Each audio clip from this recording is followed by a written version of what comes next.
Right, hier is ons nou aan die einde van die hele naweek. Ek sit in 'n baie lawaaiige kamer vol mense wat wag vir die uitslae. Die judges het hulle ding gaan doen en ek het vir myself Guinness georganiseer. Cheers. Ek is poot uit, moeg en gatvol. My presentation was 'n totale fok-op geweest.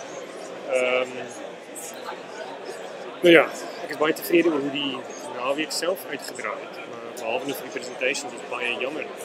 Ek dink dat ek gedoen het baie cool is. Ek is baie tevrede dat dit so handig gaan wees. Maar nou ja, ons kan ook nie alles sê. Ek is nou moeg en klaar en ons wag nou vir die uitslag. Ek gaan my notebook optel en draai sodat ons kan sien hoe lyk die hele kamer. Sit vol met hackers wat almal 'n bietjie slaapgebrek het.